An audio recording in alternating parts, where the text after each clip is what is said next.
Hello, this is Dan the Furniture Repairman. This is the second part of the two-part video where we show you how to take this maple table and we're going to shade it with a light white and create this beautiful color on there. And if that works for you, you just go ahead and stop there. If not, then we're going to move on and show you how to create this driftwood gray look, which is also very popular today.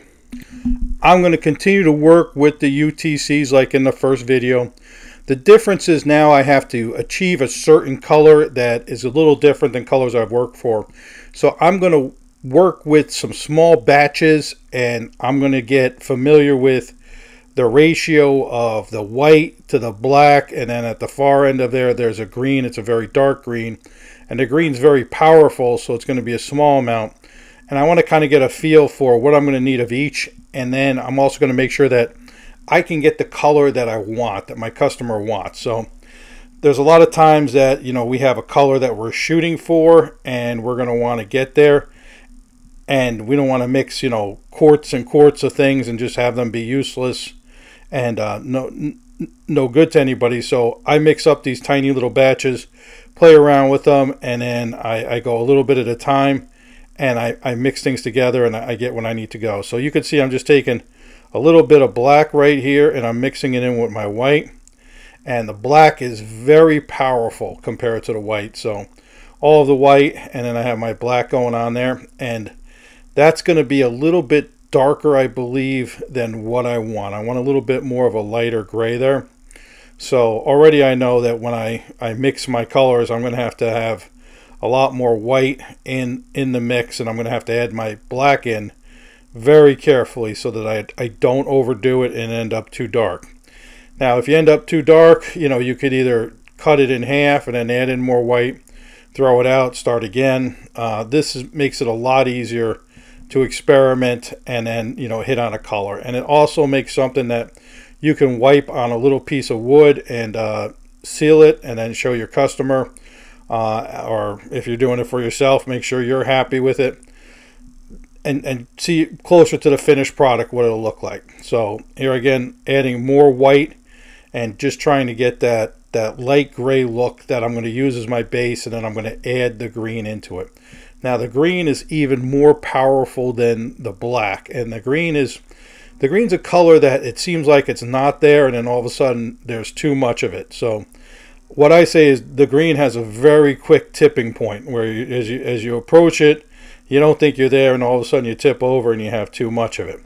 So what I tend to do is I tend to take my mixture and I like to split it in half so that I have an extra amount to add in just in case I'm too heavy with my third color that I put in there. So right now you're going to see I'm just dividing this into two parts, and I'm going to add a little bit of green in, and it's a real tough, you know, judgment because we're talking about small amounts and dots. And then I'm going to show you the way I do it when I mix my actual shade with acetone. It's the same thing, but just a tiny little bit green on there, and you can see on the end of the popsicle stick, it's just a couple of dots there. It's not much at all. And I'm going to just kind of take it and mix it in. I'm going to start small first, and I'm going to see how it behaves. And if I need to, then I'm going to add more. So here I go, and I'm mixing it with my green, and I'm not quite getting to where I want to be. Now the green shows up very much like St. Patrick's Day green, and don't let it scare you, because when you spray it on, it's definitely not going to look that color green because it's going to be counteracted by the yellow. So here I come now with a little bit more green on my popsicle stick there, and I'm going to mix it in. And there you go. You can see how much I got on there, and I'm just going to kind of put a dab and a dab, and then just keep on mixing it until I feel like I'm in good shape. Now if I get it wrong, I haven't wasted that much time or money or anything. I could back this off, or I can add more white in or work it like that. But what I do have at this point is then I have a very good feel of what my mixes are going to be. So, you know, you can see how it's getting very green right now. So that's probably too much green for what I'm trying to achieve. So what I'm going to do is pull in the rest of the gray that I pulled off, and I'm coming into an overhead shot, and now what I'm going to do is mix both of them together and kind of dilute that green out with the gray and see if that kind of gives me the color I want.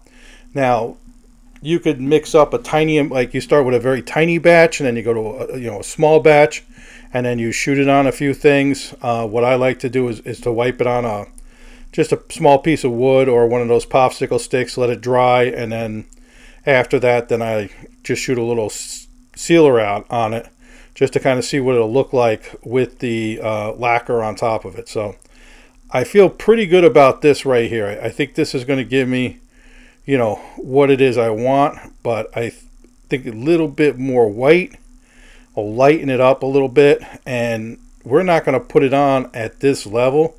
We're going to put it on at a very thin level, and the only way you know how to do that is it's just, you got to try. You got to give it a shot, and don't be afraid if it's too heavy. Then you just take an acetone rag and you wipe it all off, and then you go again with a thinner mixture. So don't be afraid to try it. It's not like you're going to get it wrong. Sometimes you get some very happy accidents where you're uncertain about the color, but then after it dries, you look at it and you say, oh, it's a good color. So, the only way to do it is to try and succeed or try and fail. And if you fail, well, then you learn something. You learn what not to do. So then you do it again, and you just make sure that this time you do it with a change in your plan there. So we're going to stop right there. A little bit more white, and then we're going to go ahead and we're going to jump over to show you how we're going to mix this into the acetone and how I achieve a shade. Now, when I create a new color, I'm going to have to do two things. One is I like to create a sample chip that I can keep to show other customers, and sometimes I have to show the color to the customer before I go through with the whole piece, and I like to start out with a small sample before I do a piece. So right here I just wipe some on a tongue depressor, and now I let it dry. I'm spraying a little bit of sealer on there to make sure that I kind of create the correct look, and that'll dry in about 5 minutes. And I'm just writing my formula on the back here, so if I need to make this color in the future, I know what I did. Now this is a very small sample. I'm going to create like a 3x3 chip. Now we're going to start creating the color with our acetone so that we can spray it on. This part always reminds me of making Easter eggs, because what I do is I make little cups of the powerful color, and then I have a large cup of what I call the base color. So my first color is I'm going to make some green, which is that very top can there, and I'm going to just mix it in this little cup. Now we knew we need very little green to create our color, so we're not going to create we're not going to put a lot of color in that cup, just a little bit, and we're going to just let it sit like that.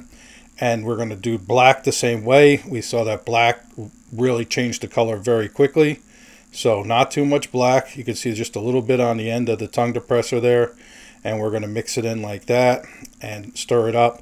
Now as this sits, the color is going to settle in the bottom of the cup, so make sure you mix it before you start adding it in.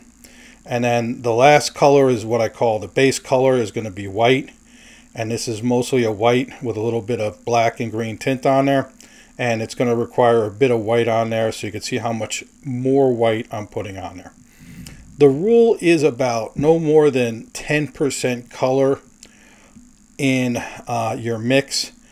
I think that's even a little bit high. I tend not to go above 5 or 6%, because I am going to have to color this with lacquer, and it has a little bit of compatibility issues because we are mixing a oil-based UTC in with lacquer, so we're going to have to keep it mixed in there, so it's going to want to settle out. So I'm going to mix my white back and forth a few times to try to get it suspended completely into the acetone. Once I feel good that I have it suspended, then I'm going to add in my black, and we'll call this sometimes tipping in some color. So we're just going to tip in a little bit of black right here, not too much, small steps. So the rule of thumb is you sneak up on color, or you creep up on color. You don't try to get there right away. So you're going to mix a little bit, and then you're going to add a little bit more. So you're going to kind of create a formula. You can get very specific with this, but a lot of times you're only making the color one time, and then the next time you make it, you're not trying to match it exactly. You're just looking for a general color or a general look, And it could be a driftwood leaning towards the green side. It could be a driftwood leaning towards a white side. You know, you just have to decide, and then you play around with it. So we're going to mix up enough to spray a sample, and then what I'm going to do is use that as my sample color when I make a large batch to do the whole set. And again, I'm going to pour it back and forth to get a good thorough mix, and you can see it's a nice light gray. And I tend to like to look at the color while I pour it back and forth. I see it in the air, and I tend to see the color very well then. I see it better in the air than I see it in the cup. It may be because of the way the light bounces around it. And now what I'm going to do is just give it a little bit of a stir and look at the way it coats my stick right there. And I feel pretty good about that. So I think I have enough of a gray base going on there. And now what I'm going to do is tip in some green. So I'm going to start with a little bit, because we know that green was very powerful. I found that out when I did my little test mixing of it. And I'm going to stir in a little bit at a time until I feel good about the way it looks. Now, part of this comes down to experience, what it looks like in the cup as opposed to when you spray it, how it's going to look. And it does change color quite a bit when we spray it. And we saw that with the white where we added the yellow in, and the yellow really disappeared. The yellow was kind of counteracting that little bit of blue that was in there. So I'm stirring my green up in here, and it's going to look more green than I want, but I know that this is a very heavy base that I'm putting it on. I'm going to put on a very, very thin layer, so that green is not going to be as powerful after I spray it and I coat it with my lacquer on top. So I'm going to stir it a little bit, and I'm going to keep adding in my green until I feel a little bit better about it. Then once I have it set, I'm going to start mixing it back and forth. So I'm tipping in a little bit more green color here. And it may look like I'm putting in more green than black, but I put less green in that cup. So that cup was more of a diluted cup of green. So I'm adding in maybe more acetone to get the amount of green that I need. So here I am. I think I'm okay right here. And what I'm going to do is just take my 2 cups again and mix them back and forth, and you can see there's just a little hint of green in that gray right there, and that's about what I'm going to be aiming for. But first I'm going to do a little bit of a test and make sure that that is going to be the correct color. So the way I like to test is just with a paper towel. I'm going to dip it in there, and then I'm going to wipe it right on my stick, my little popsicle stick right there. And I'm going to get a feel for what it'll look like if I spray it nice and heavy like that. And then that's going to let me know what my color will be. And I'm pretty happy with what I have right there. Now comes the fun part when I start spraying it on. And right there you can see I'm spraying the opposite corner of where the leaves go, just to kind of get a coat on that corner. And now I'm going to work across my piece. And I'm using a very high pressure and a wide fan, and I'm a good distance from my piece, and this is going to help prevent spray lines. And I'm just kind of eyeballing it. This is my first coat of color, and I want to go about halfway with my color on the first coat. That way, once I put the clear on it, I'm going to be able to see what it looks like, and then I can judge. I'll be able to understand the saturation effect that's coming out of the gun, and I can adjust. The other thing you do is you can get some test wood and do a bunch of practice runs, but you still have to kind of work with the piece and the color on the piece and the white underneath it. So I tend to go a little bit at a time with color, get a good feel with it, and then it helps me get exactly where I want to be.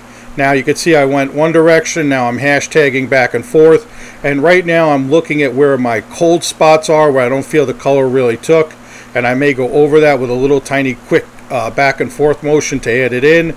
And I'm using more of a sweeping motion with my gun. That's more or less just trying to stay out of the way of the camera. So here it is, the color sprayed on both sides. It's a very flat sort of look.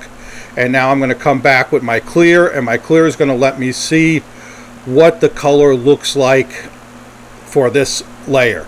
Once I see what the color looks like for this layer, then I can adjust. Sometimes I will thin my mixture down even more with just acetone, so the next spray it's lighter, or if I feel like I need to go with that same saturation, and I'll go again with that same mixture. The mixture goes quite a long ways. You don't use a ton of it, so you'll have to just kind of eyeball it. But what you don't want to do is run out of color about halfway through a tabletop. So if you need to, make some more to get all the way through. Now here it is. I'm very happy with where I'm at. I have some clear on there. You can see it's kind of a greenish, grayish, driftwoody sort of color. This is the table with the legs on it. We put the legs on it. We have the top, and from right here you can kind of see it from the edge. The color moves around quite a bit. That's what's so very cool about it. And here's the legs and the chair, and you can see how that's kind of an old driftwoody color right there. And the final set that's going out the door today. This is Dan, the Furniture Repairman. Thank you so much for watching. If you have any questions or comments, feel free to put them below, and I'll try to get back to you. You all have a good day.